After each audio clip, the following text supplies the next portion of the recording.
الله الرحمن الرحيم.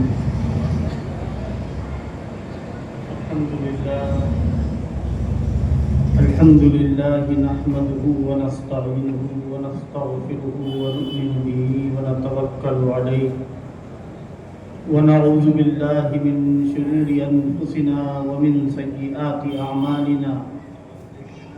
من يهده الله فلا مضل له ومن يضلله فلا هادي له. ونشهد أن لا إله إلا الله وحده لا شريك له ونشهد أن سيدنا ونبينا وسندنا ومولانا محمدا عبده ورسوله. رب اشرح لي صدري ويسر لي أمري واحلل عقدة من لساني يفقهوا قولي. أما بعد فأعوذ بالله من الشيطان الرجيم. بسم الله الرحمن الرحيم. ألف لام ميم. أحسب الناس أن يتركوا أن يقولوا آمنا وهم لا يفتنون. صدق الله العظيم. حضرات علماء اکرام، قابل قدر اور لائق عزت، اور ہمارے تمام محترم بزرگ اور دوست،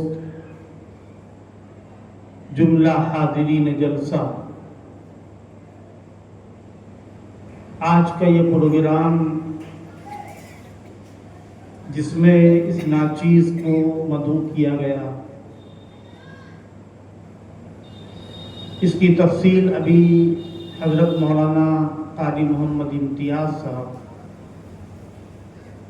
مجھ سے بیان کر رہے تھے کہ زید پور میں 10 روزہ جو جلسے ہوتے ہیں اس کا یہ تتمہ ہے اور آخری جلسہ ہے۔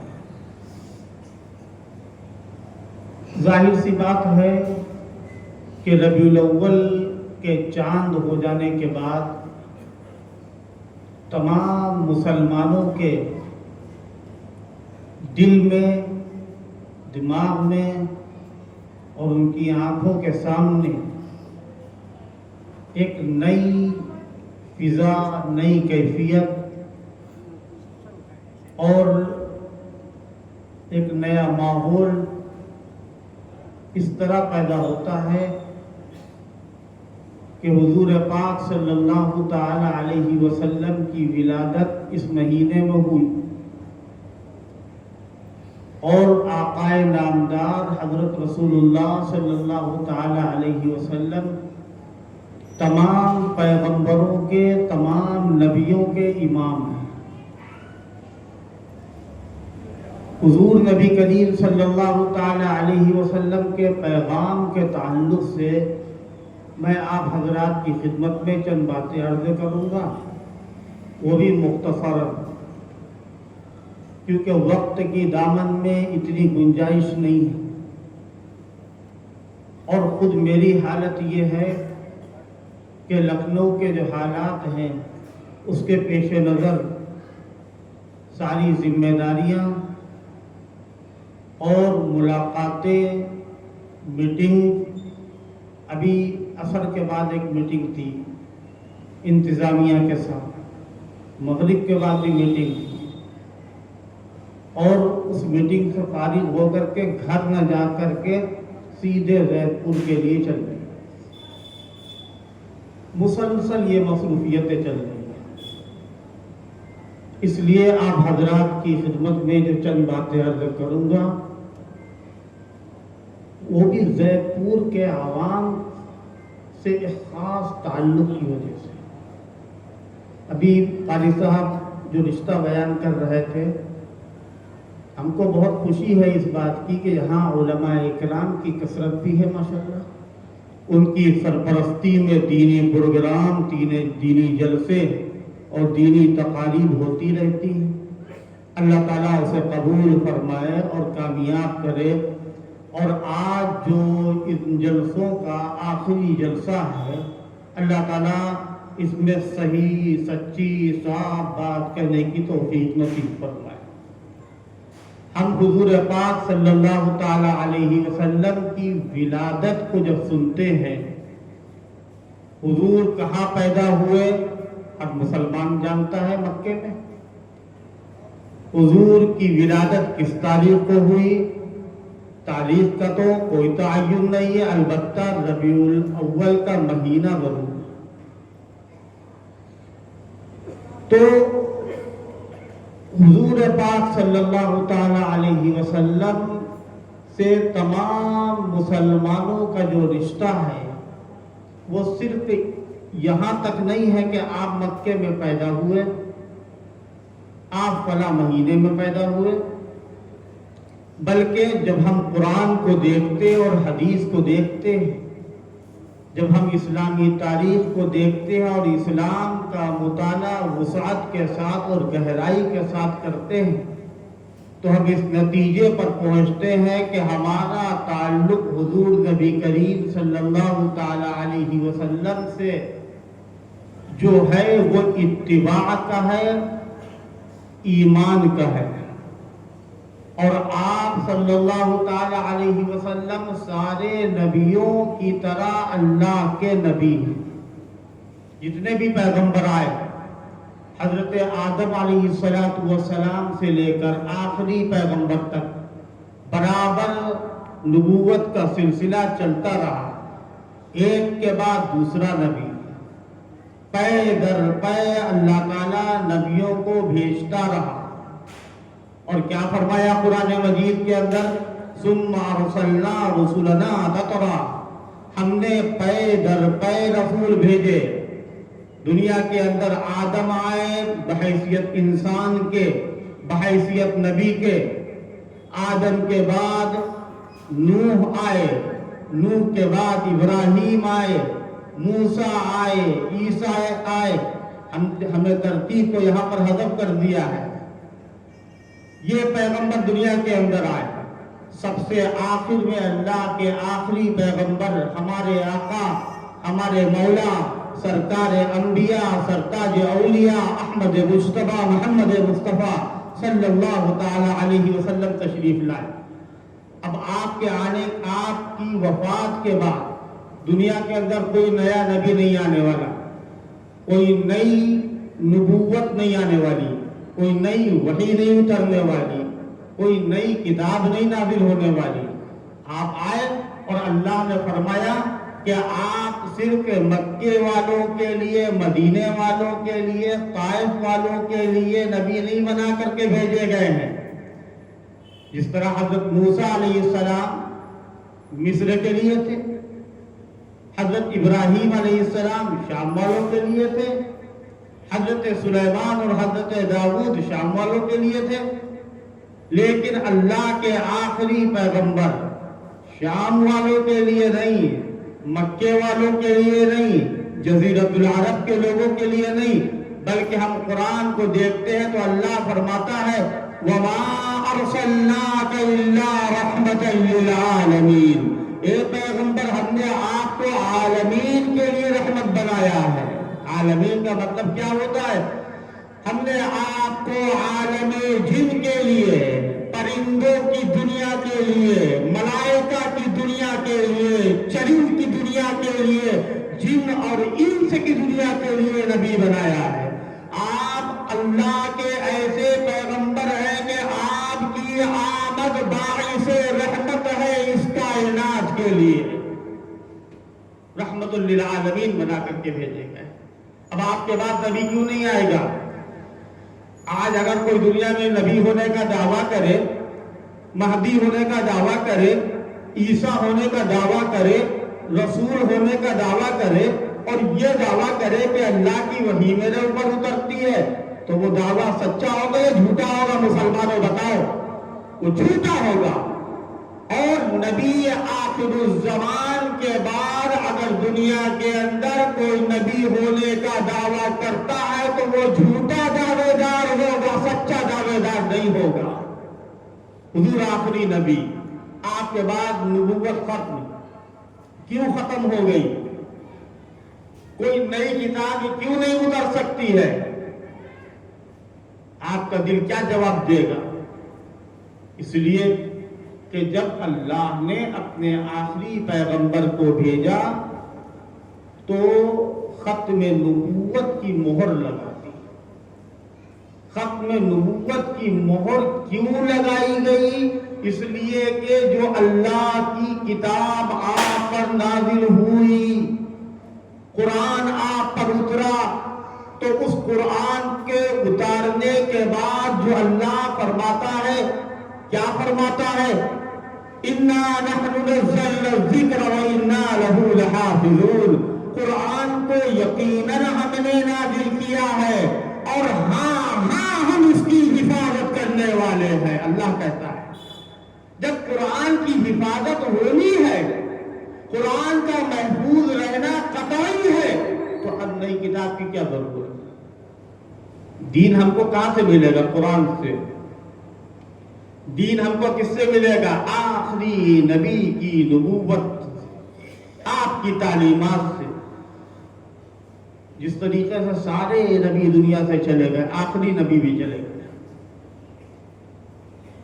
اب دنیا میں ایسی گمراہی نہیں آئے گی کہ جیسے گمراہ قوم نوح کے لوگ ہوئے، قوم لوط ہوئی، قوم ہود ہوئی، قوم موسیٰ ہوئی، قوم عیسیٰ ہوئی۔ پوری دنیا گمراہ نہیں ہو سکتی ہے۔ اللہ تبارک و تعالیٰ نے جو نظام شریعت دنیا کے اندر رکھا ہے، دنیا کی ساری طاقت چاہے کہ قرآن کو اپنی جگہ سے ہٹا دے، شریعت اسلامیہ کو ہٹا دے اور حضور پاک صلی اللہ علیہ وسلم کی تعلیمات سے دنیا کو خالی کر دے، یہ ناممکن بات ہے، ایسا ہو نہیں سکتا۔ حضور دنیا سے جاتے ہیں، کیا حالات ویسے ہی رہیں گے کہ جیسے صحابہ کے زمانے میں تھے؟ صحابہ کے زمانے میں جیسے حالات تھے، حضور پاک صلی اللہ تعالی علیہ وسلم سے جیسی محبت صحابہ اکرام کو تھی، میں قسم کھا کر کے کہتا ہوں، مسجد کے اندر کہہ رہا ہوں، امت میں اس کی کوئی مثال نہیں مل سکتی۔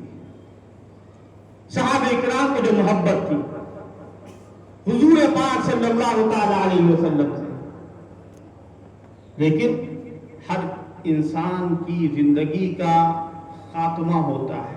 حضور پاک صلی اللہ تعالی علیہ وسلم دنیا سے جا رہے ہیں۔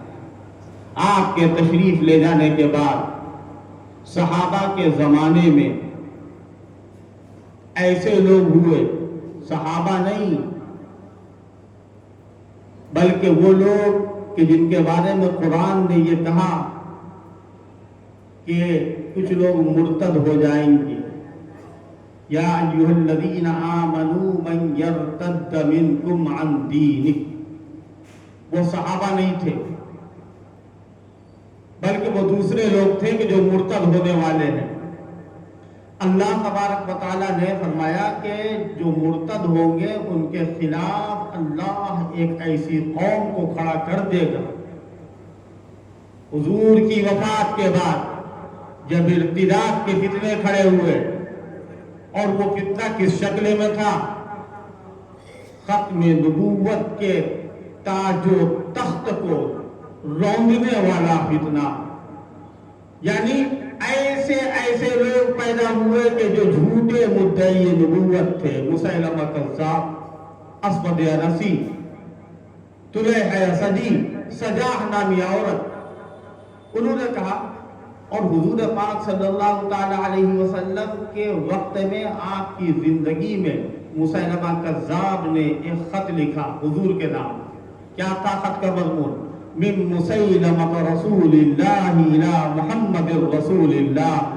یہ خط مسیلمہ رسول اللہ کی طرف سے محمد رسول اللہ کی طرف۔ تو حضور پاک صلی اللہ تعالی علیہ وسلم نے اس کا کیا جواب دیا؟ مضمون اور بھی ہے، ان الارض نصف لی و نصف لک، کہ آدھی زمین پر نبوت تمہاری رہے گی اور آدھی زمین پر نبوت ہماری رہے گی۔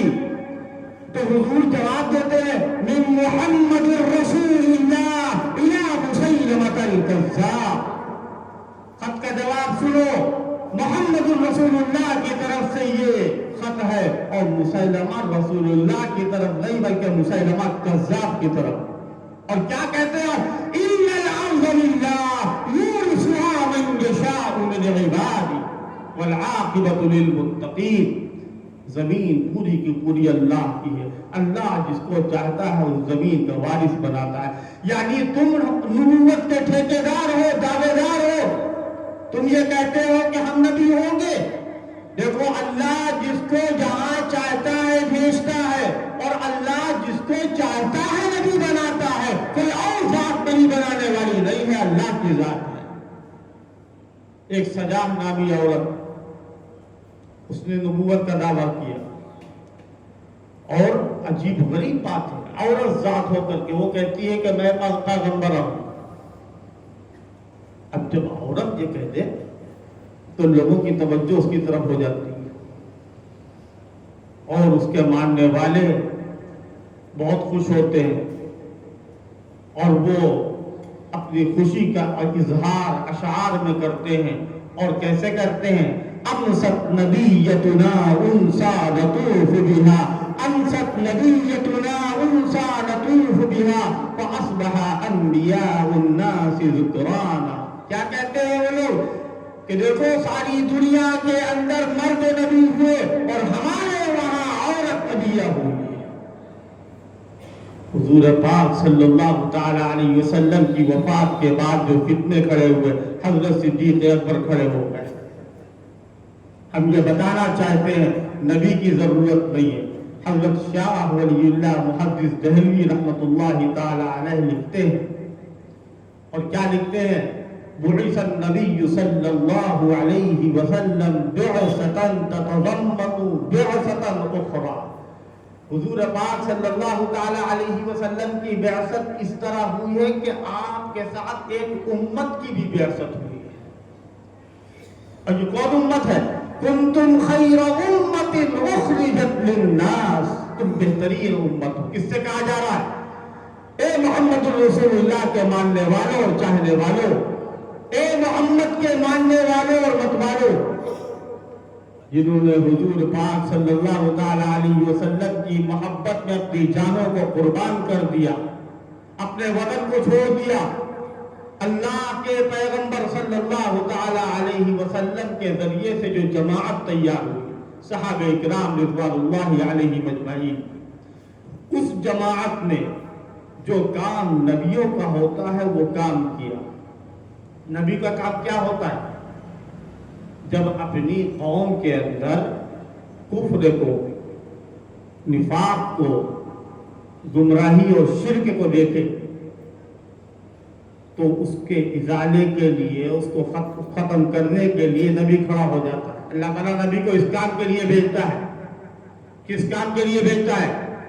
تاکہ وہ اپنی قوم کو گمراہیوں سے نکالے اور ہدایت کے راستے پر لا کر کے کھڑا کرے. جب حضور کی وفات ہو گئی اور ہر طرف سے فتنے رونما ہوئے تو حضرت صدیق اکبر رضی اللہ تعالی عنہ نے یہ کہا کہ اب ہم ان کے خلاف جہاد کریں گے. تو حضرت فاروق اعظم نے اور دیگر اجلہ صحابہ نے صدیق اکبر کو منع کیا کہ اب یہ جہاد کا موقع نہیں ہے، آپ توقف کریے، ٹھہریے، دیکھیے بھی آگے ہوتا کیا ہے. تو حضرت صدیق اکبر کو غصہ آ گیا اور کہنے لگے یہاں پر ہم کوئی دیری نہیں کریں گے، کسی طرح کی مداہنت نہیں کریں گے. اور صدیق اکبر کا وہ تاریخی جملہ جو آج بھی محفوظ ہے، صدیق اکبر کہتے ہیں تم الدین انقطع الوحی اینقص وانا حی. دین مکمل ہو گیا، وحی کا آنا بند ہو گیا، اب دین کے اندر کوئی کمی کی جاؤ میں زندہ رہوں. عجیب و غریب بات ہے. حضرت صدیق اکبر یہ نہیں کہہ رہے کہ ہم لوگ زندہ رہیں، یعنی اپنے کو کہہ رہے ہیں کہ میں زندہ رہوں. ایسا لگتا ہے کہ حضرت رسول اللہ صلی اللہ تعالی علیہ وسلم کے دین کے اکلوتے وارث حضرت صدیق اکبر ہیں، اور کہتے ہیں کیا میں زندہ رہوں. صحابہ کرام رضوان اللہ علیہ مجمعین کا یہ فرمان ہے اور ان کی یہ رائے ہے کہ صدیق اکبر ارتداد کے موقع پر اس جگہ پر کھڑے ہو گئے کہ جو نبیوں کے کھڑے ہونے کی جگہ ہے. تو صحابہ کرام رضوان اللہ تعالی علیہم اجمعین کو اللہ تعالیٰ نے اس طرح پختہ کر دیا تھا اور اتنا مضبوط کر دیا تھا کہ نبیوں کی کوئی ضرورت نہیں ہے، بلکہ نبی آخر الزمان وہ رحمت للعالمین ہے، عربوں کے لیے، عجموں کے لیے، شرق اور غرب کے لیے وہ نبی بن کر کے آئے ہیں. اور آپ کی زندگی میں اللہ تعالیٰ نے جس گروہ کو تیار کیا جن کو صحابہ کرام رضوان اللہ علیہم اجمعین کہا جاتا ہے، صحابہ کرام نے اپنے ایمان، عمل، عبادت، اخلاق، کردار، گفتار ہر چیز سے یہ ثابت کر دیا کہ دیکھو اگر اسلام کو دیکھنا ہے اور اسلام کو سمجھنا ہے تو ہمارے طریقے کو دیکھنا. اور یہ حضور پاک صلی اللہ تعالی علیہ وسلم کا فیصلہ ہے.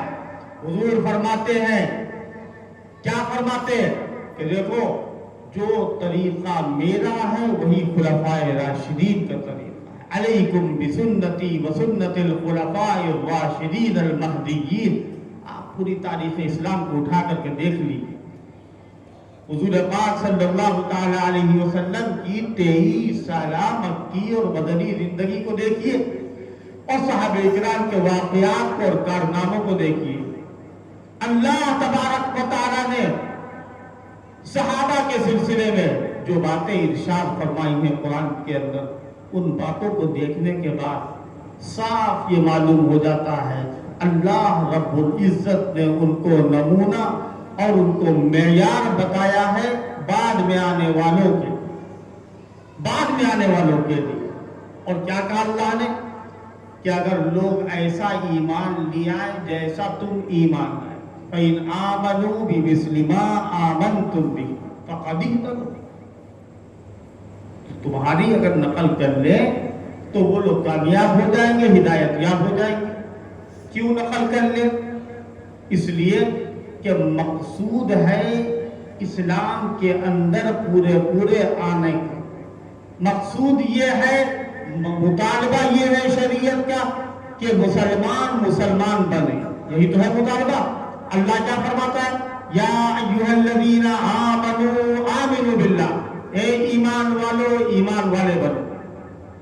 اللہ فرماتا ہے یا ایھا الذین آمنوا ادخلوا فی السلم کافہ، اے ایمان والو اسلام کے اندر پورے آ جاؤ. یہ تو کہا جا رہا ہے پورے آنے کا مطلب کیا ہے؟ اسلام تمہاری جگہ بن جائے، اسلام تمہارے لیے ظرف بن جائے، اسلام تمہارے لیے مکان بن جائے اور تم مظروف بن جاؤ. جیسے یہ مسجد ہے، یہ ظرف ہے اور جتنے لوگ یہاں ہیں وہ اس مکان کا اور اس ظرف کا مظروف ہیں. باہر کا آدمی اگر آپ کو دیکھنا چاہے گا تو پہلے وہ مسجد دیکھے گا، بعد میں ہم نظر آئیں گے. تو اسلام کے اندر ایسے داخل ہو جاؤ کہ اسلام پہلے نظر آئے اور تم بعد میں نظر آؤ. یہ مطلب ہوتا ہے. اللہ کہتا ہے اسلام کے اندر داخل ہو جاؤ. اچھا اسلام کے اندر داخل کیسے ہو؟ جب آدمی پانی کے اندر پیر رکھتا ہے اور گہرائی میں جاتا ہے تو وہ تیرتا ہے یا کھڑا رہتا ہے؟ ایسے ہی تیرتا ہے. کس کی نقل کرتا ہے؟ مچھلی کی نقل کرتا ہے. پانی میں آدمی جائے گا تو مچھلی کی نقل کرے گا تو زندہ رہے گا، ہوا میں اڑے گا تو پرندے کی نقل کرے گا، اور ایمان میں آئے گا تو صحابہ کی نقل کرنا ہوگی. اللہ کہتا ہے فَإِنْ آمَنُوا بِمِثْلِ مَا آمَنْتُمْ بِهِ فَقَدِ اهْتَدَوْا. اگر یہ ایمان لیا ہے ایسے کہ جیسے ابو بکر، عمر، عثمان و علی جیسا تم ایمان لائے ہو، اگر دنیا ایسا ایمان لائے گی تو ان کا ایمان قابل تقلید ہوگا. صحابہ اکرام کے لیے اللہ تبارک، میں صحابہ کا تذکرہ کر رہا ہوں، اب یہ ہمارے اوپر اعتراض نہ کریے گا کہ صحابہ اکرام کا تذکرہ کر رہے حضور کا تذکرہ نہیں کر رہے. حضور کا تذکرہ بغیر صحابہ کے تذکرے کے ہو ہی نہیں سکتا. اگر ہم حضور کا تذکرہ شروع کرتے ہیں حضور مکہ میں پیدا ہوئے.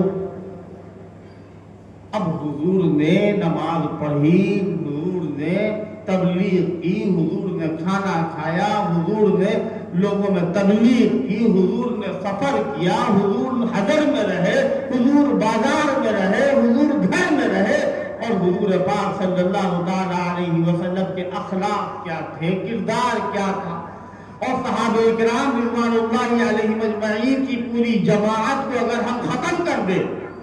آج اصل میں ایک مسئلہ بہت بڑا یہ ہے کہ اسلام کو مٹایا جائے، اسلام کو ختم کیا جائے. اچھا، اسلام کو کیسے ختم کر دیا جائے؟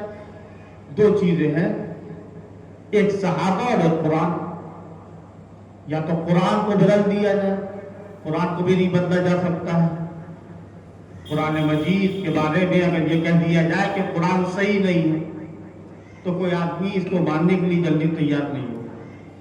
کوئی تیار ہوگا؟ کوئی بھی مسلمان تیار نہیں ہوگا. کوئی ایسی ترکیب اپنائی جائے کہ قرآن جو ہے وہ مشکوک ہو جائے، قرآن مجروح ہو جائے. اس کے لیے ایک نشانہ ملا ہے، اسلام کی جو فرنٹ لائن ہے. اگر اسلام کے اوپر ہتھوڑا چلاؤ گے تو اسلام کی جو سب سے پہلی اور فرنٹ لائن، اسلام کی جو صف اول ہے صحابہ کرام، ان کو مجروح کرو گے تو محمد رسول اللہ کی تعلیمات مجروح ہو جائے گی اور قرآن مجروح ہو جائے گا. صحابہ کو بلا کہو. کون صحابہ؟ جو کاتب قرآن تھے، جو ناشر قرآن تھے، جو جامع القرآن تھے، جو محافظین قرآن تھے، جو قرآن کے پاسبان تھے، جو قرآن کے عینی گواہ تھے. ان کو مجروح کرو. ان کے بارے میں کہو کہ کچھ صحابہ مرتد ہو گئے تھے، اور کہتے کہتے یہاں تک کہنے لگو کہ اکثر صحابہ مرتد ہو گئے. یہود نہیں کہیں گے، یہ جو کھلے ہوئے اسلام دشمن ہیں وہ اپنی زبان سے نہیں کہیں گے. ہمیں میں سے کچھ لوگوں کو وہ خریدیں گے اور ان کو اب ان کی زبان سے کہلوائیں گے کہ تم مسلمان بھی ہو اور مسلمان ہو کر کے صحابہ کے اوپر انگلی اٹھا دو، تم صحابہ کے اوپر تنقید کرو اور صحابہ کے کردار کے اندر کیڑے نکالو. کھڑے ہو گئے اس ملک کے اندر، پوری دنیا کے اندر جہاں جہاں دیکھے گئے، مغربیت کے، اسرائیلیت کے اور اسلام دشمن جتنے بھی عناصر ہیں، ان کے جو ایجنٹ بنے ہوئے ہیں، وہ کہہ رہے ہیں کہ فلاں صحابی مرتد، فلاں صحابی مرتد، فلاں صحابی منافق، فلاں صحابی زندیق، فلاں صحابی غاصب. یاد رکھیے گا کہ قرآن مجید کے اوپر اعتماد تبھی باقی رہ سکتا ہے کہ جب ہمارا اعتقاد صحابہ کے اوپر ہوگا. صحابہ کے اوپر اعتماد ہوگا تو دین اسلام کے اوپر اعتماد ہوگا. اب ہے کہاں بھی صحابہ کرام رضوان اللہ تعالی علیہم اجمعین؟ اللہ نے ان کو مقدس بنایا. کیسے مقدس بنایا؟ میں آیت پڑھتا ہوں. اللہ فرماتا ہے حبب الیکم الایمان وزینہ فی قلوبکم وکرہ الیکم الکفر والفسوق والعصیان اولئک هم الراشدون. تمہیں نہیں معلوم صحابہ کون ہیں؟ اللہ کہتا ہے کہ تمہارے دلوں کے اندر اللہ نے ایمان کو سجا دیا، محبت اللہ نے ڈال دی، اللہ نے اس کو اچھا جانا تمہارے دلوں کے اندر. ادھر کہاں اچھا لگتا ہے؟ جس کے لیے بہت اچھی صاف شفاف شیشی، گندی چیز کے اندر ادھر نہیں اچھا لگے گا. اسلام ایک عطر ہے اور صحابہ کا دل اس کی شیشی. اللہ کیا فرماتا ہے؟ حبب الیکم الایمان وزینہ فی قلوبکم. مزین کر دیا ہے، سجا دیا ہے، سوار دیا ہے. آج کسی مسلمان کے اسلام اور ایمان کی اور اس کی حمیت کیا یہ چیز گوارا کرتی ہے؟ کہ صحابہ پر انگلی اٹھائیں، صحابہ کرام کی جھگڑوں کو بیان کریں. حضرت علی جنت میں جائیں گے، حضرت معاویہ جنت میں نہیں جائیں گے. کیوں؟ حضرت معاویہ اور حضرت علی میں لڑائی ہوئی تھی، اور اس کے بعد حضرت علی سے کسی نے کہا کہ حضرت معاویہ بھی جنت میں جائیں گے، تو حضرت علی نے کہا کیا جنت چھوٹی ہے؟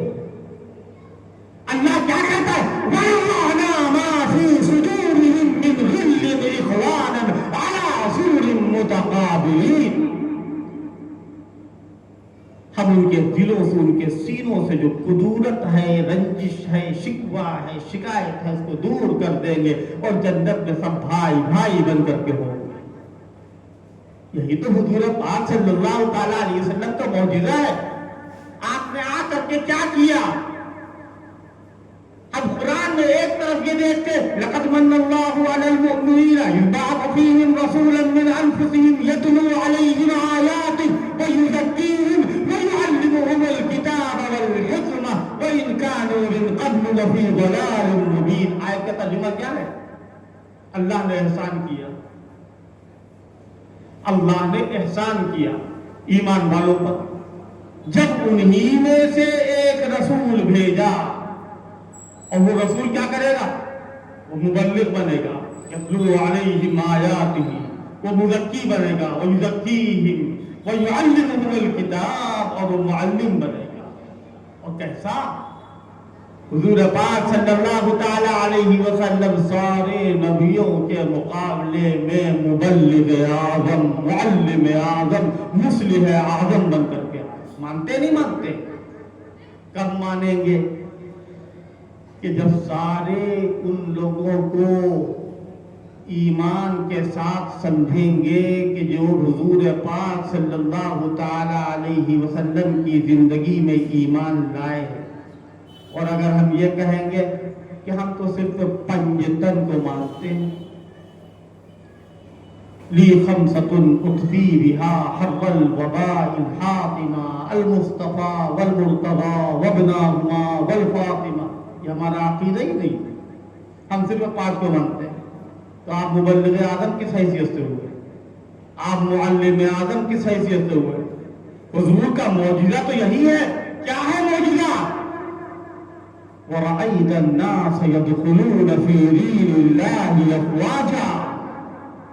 اسلام میں غول در غول لوگ داخل ہوں گے. کیا وہ منافق تھے کہ جنہوں نے غزوہ خندق میں اپنے ناموافق حالات کو دیکھا اور اس کے بعد بھی انہوں نے پیچھے مڑ کر کے نہیں دیکھا؟ غزوہ خندق جس کا ذکر قرآن کے اندر موجود ہے، اللہ تعالیٰ فرماتا ہے وہ وقت یاد کرو اذ جاءوکم من فوقکم ومن اسفل منکم. میں ساری باتیں قرآن مجید کے حوالے سے آپ کے سامنے رکھ رہا ہوں. ہم جانتے ہیں کہ آپ میں بہت سارے لوگ پڑھے لکھے بھی ہیں ماشاءاللہ، اور بات کو سمجھیں گے. اللہ کہتا ہے وہ وقت یاد کرو کہ جب تمہارے خلاف حملہ آور اوپر سے بھی نیچے سے بھی آ رہے تھے. اور کیا ہو رہا تھا؟ اللہ آگے فرماتا ہے وَإِذْ زَاغَتِ الْأَبْصَارُ وَبَلَغَتِ الْقُلُوبُ الْحَنَاجِرَ. تمہارے کلیجے منہ کو آ رہے تھے، تمہاری آنکھیں چکرا رہی تھی، اور تم کیا سوچ رہے تھے؟ وَتَظُنُّونَ بِاللَّهِ الظُّنُونَ. تم اللہ سے طرح طرح کا گمان باندھ رہے تھے. کیا ہوگا؟ کیسے مقابلہ کریں گے؟ صحابہ کا وہ مقابلہ تھا. اور اللہ فرماتا ہے جیسے پیغمبروں کو اللہ آزماتا ہے. کیسے آزماتا ہے؟ اشد الناس بلاء الانبیاء ثم الصالحون ثم الامثل فالامثل. سب سے کڑی آزمائش نبیوں کی ہوتی، پھر نبی کے طریقے پر جو چلنے والے ہوتے. حضرت ایوب آزمائے گئے، حضرت یونس آزمائے گئے. قرآن کے اندر ہے کہ نہیں؟ وَظَنُّونِ إِذْ ذَهَبَ مُغَاضِبًا فَظَنَّ أَن لَّن نَّقْدِرَ عَلَيْهِ فَنَادَىٰ فِي الظُّلُمَاتِ أَن لَّا إِلَٰهَ إِلَّا أَنتَ سُبْحَانَكَ إِنِّي كُنتُ مِنَ الظَّالِمِينَ. حضرت یونس نے کہا تھا تاریکیوں میں، فی الظلمات، رات کی تاریکی، سمندر کی گہرائی کی تاریکی، مچھلی کے پیٹ کی یہ گہرائی وہ تاریکی، کہ لا الہ الا انت سبحانک انی کنت من الظالمین۔ حضرت ایوب آزمائے گئے اور اللہ سے شکوہ کرتا انی مسنی الضر وانت ارحم الراحمین، اے اللہ مجھے بیماری لگ گئی اور تو ارحم الراحمین ہے۔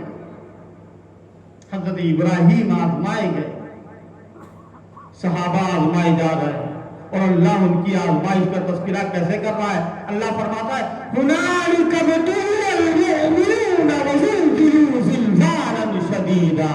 اس وقت ایمان والوں کو آزمایا گیا تھا، ہلا دیا گیا تھا، جھنجھوڑ دیا گیا تھا، ان کے ایمان کی کسوٹی کی گئی تھی اور ان کے ایمان کو جانچا گیا تھا۔ آج صحابہ کے اوپر انگلی اٹھانے والے کان کھول کر کے سن لے کہ صحابہ آزمائے ہوئے ہیں، تمہارے آزمانے کی ضرورت نہیں، تم پاس کرو یا نہ کرو، اللہ پاس کر چکا ہے اور قرآن اس کی سند دے رہا ہے اولئک الذین امتحن اللہ قلوبہم للتقوی۔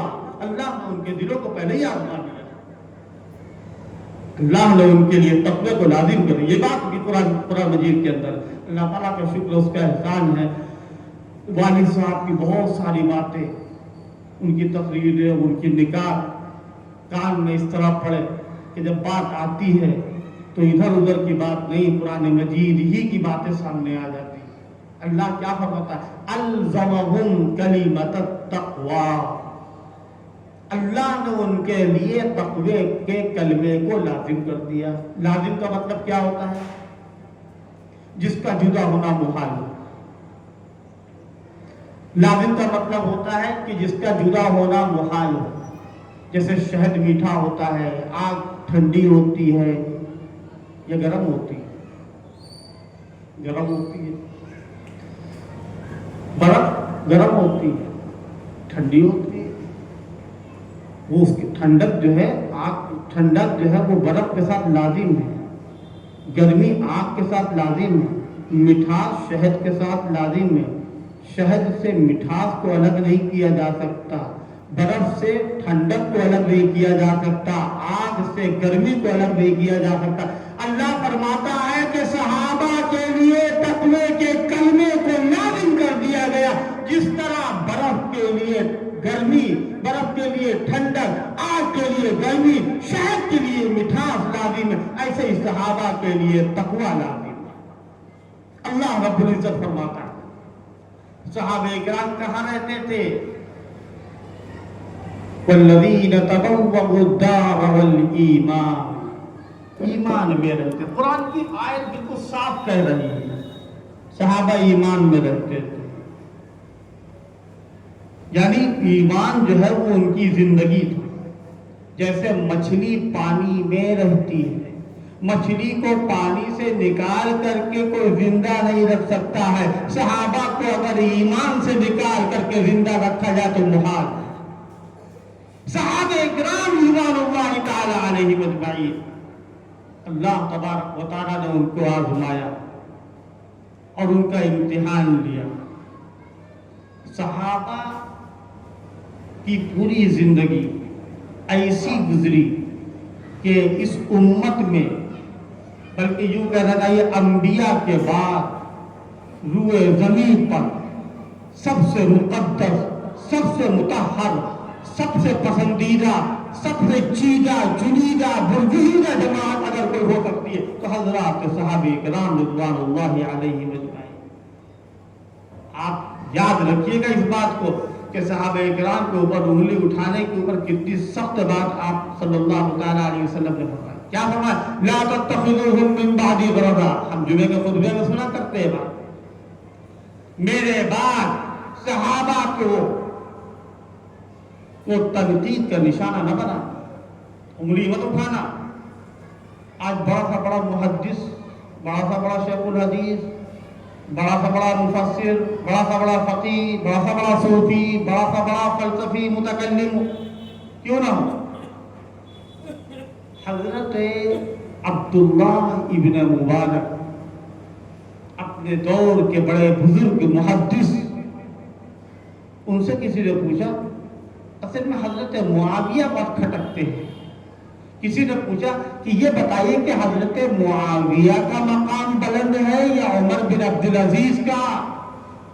عمر بن عبدالعزیز تابعین میں سے، اور حضرت عمر بن عبدالعزیز کا مقام معمولی مقام نہیں تھا. اپنے وقت کے سب سے بڑے عدل کے امام، انصاف کا نمونہ عمر بن عبدالعزیز. لیکن حضرت معاویہ، ان کے بارے میں کہا کیا ان کا مقام بلند ہے یا ان کا؟ تو حضرت عبداللہ ابن مبارک عجیب غریب جواب دیتے ہیں کہ حضرت معاویہ نے حضور کے ساتھ جس گھوڑے کے اوپر سوار ہو کر کے جنگ کی تھی، اس گھوڑے کی ناک میں جو گرد و غبار داخل ہوا تھا، وہ گرد و غبار بھی عمر بن عبدالعزیز سے افضل ہے. کیوں؟ اس لیے کہ تم سب کچھ بن جاؤ گے لیکن مقام صحابیت کہاں سے لاؤ گے؟ وہ آنکھیں کہاں سے لاؤ گے کہ جن آنکھوں سے دیدار ہوا مدنی آقا تاجدار مدینہ جناب محمد رسول اللہ صلی اللہ تعالی علیہ وسلم؟ وہ ہاتھ کہاں سے لاؤ گے کہ جن ہاتھوں کو شرف حاصل ہوا مس کرنے کا رسول اللہ صلی اللہ تعالی علیہ وسلم؟ حضرت عبداللہ ابن مبارک سے کسی نے پوچھا کہ معاویہ افضل ہے یا عمر بن عبدالعزیز؟ تو عبداللہ ابن مبارک کیا جواب دیتے ہیں؟ میں کیا کروں، میرے پاس کوئی جواب نہیں ہے. بس اتنا سمجھ لو کہ جب محمد الرسول اللہ امامت کرتے تھے تو سمیع اللہ لمن حمیدہ کہتے تھے اور پیچھے معاویہ ربنا لک الحمد کہتے تھے. یہ نسبت کس کو حاصل ہو سکتی ہے؟ اللہ کی کچھ چیزیں ایسی ہیں اللہ تعالیٰ نے بندوں کو دی. آپ کوئی پروفیسر بننا چاہے بن سکتا ہے، کوئی ڈاکٹر بننا چاہے ڈاکٹری کی ڈگری حاصل کر سکتا ہے، انجینئر بن سکتا ہے، ایک حافظ قرآن بن سکتا ہے، عالم بن سکتا ہے، محدث و مفسر بن سکتا ہے، شیخ الحدیث فقیہ بن سکتا ہے. اور صحابہ کے بعد جب دور تابعین شروع ہوا، اس وقت اگر ساری سندیں حاصل کر سکتا ہے آدمی تو کر لے، لیکن صحابیت کی سند حاصل نہیں ہو سکتی. اسی لیے امت کا یہ فیصلہ ہے. امت میں کتنے بڑے بڑے بزرگ پیدا ہوئے آپ تو پتہ ہی ہوگا. حضرت شیخ عبد القادر جیلانی، حضرت شیخ جنید بغدادی، حضرت امام غزالی، ایک سے حضرت حسن بصری، تابعین، تبع تابعین، ائمہ مجتہدین، جتنے بھی سلف کا جتنا دور ہے، خلف کا جتنا دور ہے، ان میں آپ دیکھیے ایک سے ایک محدث، بڑے سے بڑے. ہم تو کہتے ہیں اور بالکل اہل سنت والجماعت کے عقائد کو سامنے رکھ کر کے یہ بات کہتے ہیں اور بحیثیت ایک ذمہ دار کی بات کہتے ہیں کہ ہزاروں شیخ عبد القادر جیلانی اور جنید بغدادی کو ترازو کے ایک پلے میں رکھ دو اور ادنا درجے کے صحابی کو دوسرے پلے میں رکھ دو تو ادنا درجے کے صحابی والا پلہ جھک جائے. یہ بات میں پوری ذمہ داری سے اور دعوے کے ساتھ کہتا ہوں. کیوں؟ اس لیے کہ حضور پاک صلی اللہ تعالی علیہ وسلم سے ہمارا تعلق ہے، ہماری نسبت ہے. اور حضور کو ہم کیا مانتے ہیں؟ حضور کو آفتاب عالم تاب مانتے ہیں. پوری دنیا کو روشنی رسول اللہ کے ذریعے سے مل رہی ہے اور وہ ہالوجن، وہ آفتاب نبوت جس کے مقابلے میں دنیا کی کوئی بھی روشنی نہیں ہو سکتی ہے. اور صحابہ کرام رضوان اللہ علیہ مجمعین کا معاملہ یہ تھا کہ اگر محمد آفتاب رسالت تھے تو صحابہ اس کی کرنیں تھے، اگر محمد الرسول اللہ چاند تھے تو صحابہ کرام اس کی روشنیاں تھے. ہم کو کیسے ملا قرآن؟ آخری بات، ٹائم بہت ہو گیا ہے، آخری بات غور سے سن لیجیے گا میری بات قرآن مجید کی میں کرتا ہوں. اللہ تعالیٰ کیا فرماتا ہے قرآن کی حفاظت کے سلسلے میں؟ اس کو کون لے کر کے آیا؟ قرآن کو جبرائیل لے کر کے آئے. اللہ سے حضور تک جبرائیل لائے. علمہ شدید القویٰ ذو مرۃ فاستویٰ وهو وَهُوَ بِالْأُفُقِ الْأَعْلَى. قرآن دوسری جگہ پر کہتا ہے إِنَّهُ لَقَوْلُ رَسُولٍ كَرِيمٍ ذِي قُوَّةٍ عِندَ ذِي الْعَرْشِ مَكِينٍ مُطَاعٍ ثُمَّ أَمِينٍ. قرآن تیسری جگہ پر کہتا ہے إِنَّهُ لَقَوْلُ رَسُولٍ كَرِيمٍ مَا هُوَ بِقَوْلِ شَاعِرٍ قَلِيلًا مَا تُؤْمِنُونَ إِلَى آخِرِهِ. حضور پاک صلی اللہ تعالی علیہ وسلم تک اللہ سے لانے والا وہ فرشتہ ہے کہ جو سید الملائک، تمام فرشتوں کا سردار. بہت مضبوط واسطے سے قرآن آیا ہے. اور دوسرا واسطہ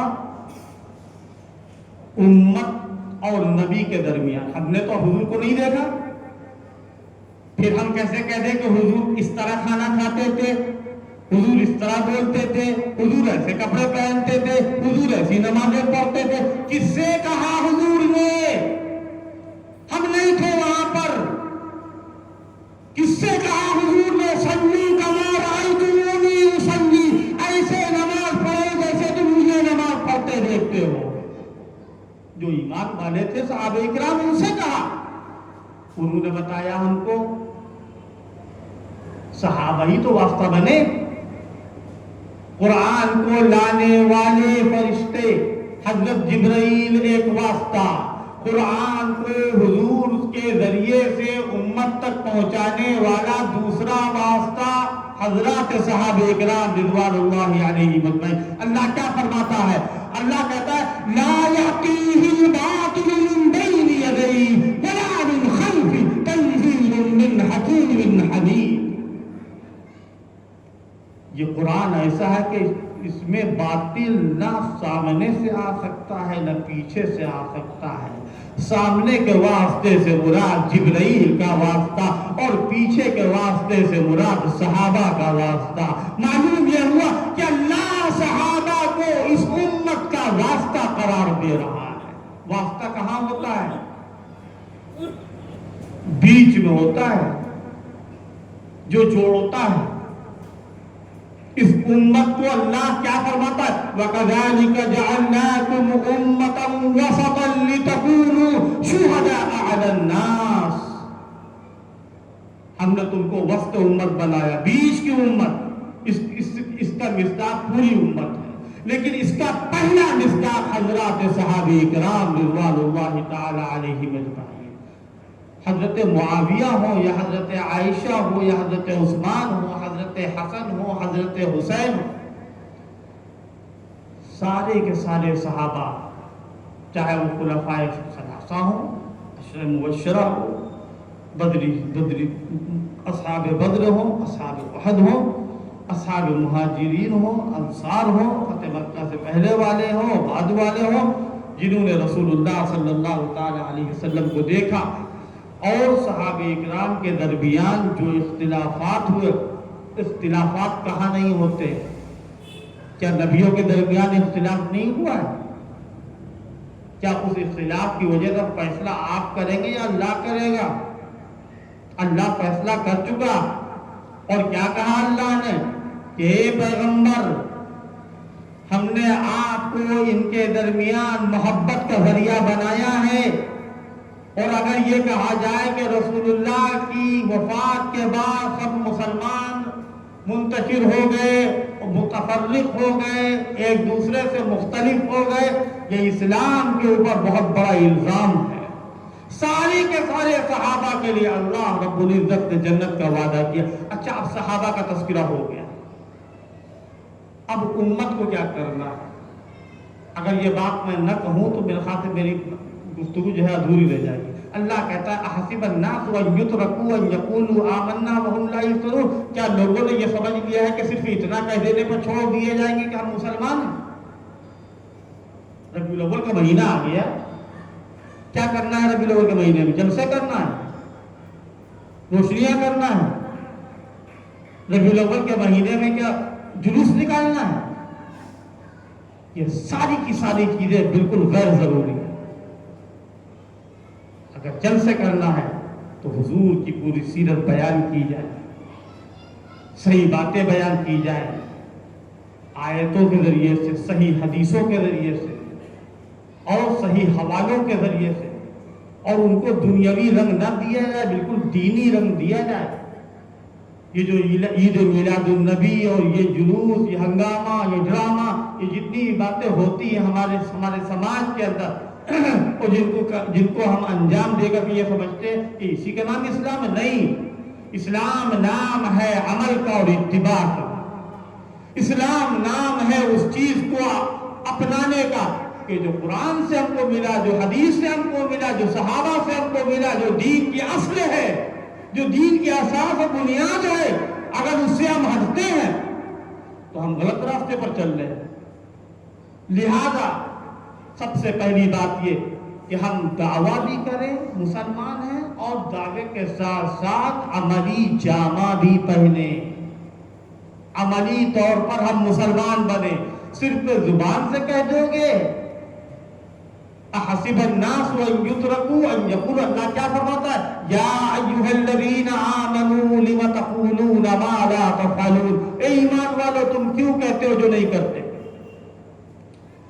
اللہ یہ کہہ رہا ہے کہ، اور اگر ہم یہ کہیں کہ ہماری نسبت حضور پاک صلی اللہ تعالی علیہ وسلم سے، اللہ اس نسبت کو قبول کرتے ہیں، بہت بڑی نسبت ہے۔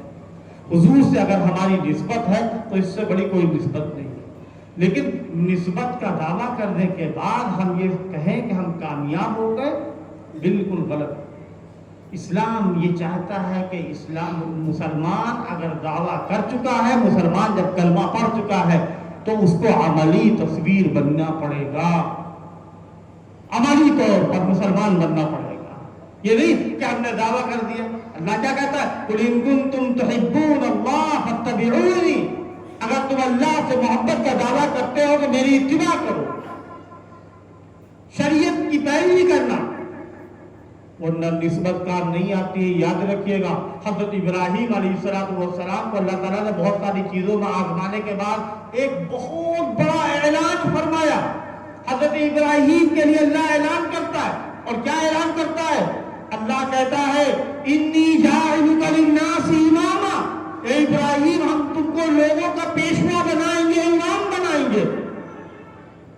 حضرت ابراہیم نے جب اللہ سے یہ انعام سنا تو فوراً ان کے دل میں یہ بات آئی کہ ہماری ذریت میں بھی یہ پیشوائی چلے گی۔ اللہ سے پوچھتے ہیں قال ومن ذریتی، میری ذریت میں بھی یہ انعام داخل ہوگا؟ اللہ کہتا ہے قال لا ینال عہد الظالمین، ہمارا وعدہ صرف مطیع فرما برداروں کو ملے گا، نافرمانوں کو نہیں ملے گا۔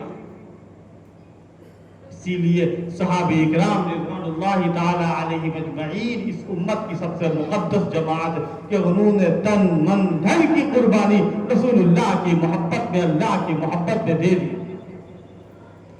اللہ کی محبت کو انہوں نے اپنے آپ کو قربان کر دیا۔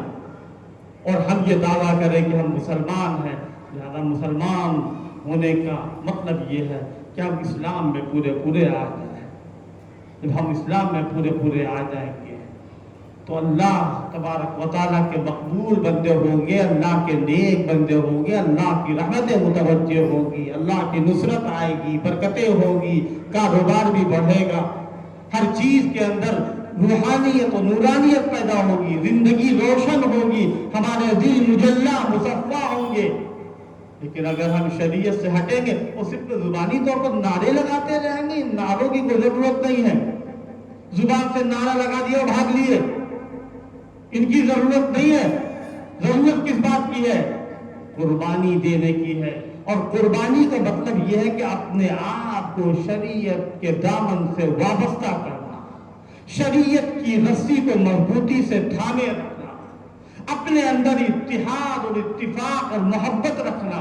ہم لوگ آپس میں کتنا ٹوٹے رہتے ہیں، کبھی اندازہ لگائے ہم لوگوں کے اندر کتنی خود غرضیاں ہوتی ہیں، اور صحابہ کی کے اندر کیسا ایثار تھا، یؤثرون علی انفسہم ولو کان بہم خصاصہ، ہمیں فاقہ ہو جائے لیکن دوسرے کا پیٹ بھر جائے، دوسرے کی ضرورت پڑی۔ یہاں تو یہ ہے کہ ہمارا الو سیدھا ہوا، چھوڑ دیے یہ سب، چھوڑ دی، ختم کر دیے یہ سب۔ یہ بہت معقول، بہت معتبر مجمع ہے، اس لیے میں یہ بات بے تکلف بات کہہ رہا ہوں۔ یہ باتیں چھوڑیے، کیوں؟ جب آپ چھوڑیں گے تو کیا ہوگا؟ اللہ کی رحمت ہوگی. ان تنصروا اللہ ینصرکم. جب اللہ کے دین کے تم مضبوط کھوٹے بن جاؤ گے تو اللہ تم کو ثابت قدم کر دے گا اور تمہارے قدم کو جما دے گا. ورنہ سن لیے ان تتولوا یستبدل قوما غیرکم ثم لا یکونوا امثالکم. روگردانی کرو گے تو تم کو اللہ مٹا دے گا, ختم کر دے گا, تمہاری جگہ پر دوسری قوم کو کھڑی کر دے گا وہ جو تمہارے جیسے نہیں ہوں گے. ان اللہ لا یغیر ما بقوم حتی یغیروا ما بانفسہم. اللہ اس قوم کی حالت کو کبھی نہیں بدلتا جو قوم خود اپنی حالت نہ بدلے. لہذا ہم کو بدلنا ہوگا. ان جلسوں میں بہت مبارک جلسہ ہے, مسجد کے اندر ہو رہا ہے ماشاءاللہ, بہت اچھا مجمع. اللہ تعالیٰ آپ سب کو مبارک کرے, ان جلسوں کو بابرکت بنائے, مفید مؤثر بنائے اور ہماری اصلاح کا ذریعہ بنائے. اور جو ذمہ داران جلسہ ہیں حضرت قاری صاحب ہیں اور ان کے رفقا, معاصرین, معاونین, متعلقین, اللہ تعالیٰ ان سب کو ان کے شایع نشان اجر نصیب فرمائے. جو بھی سے غلطیاں ہو گئی ہوں معاف فرما دیے گا. وآخر دعوانا الحمدللہ.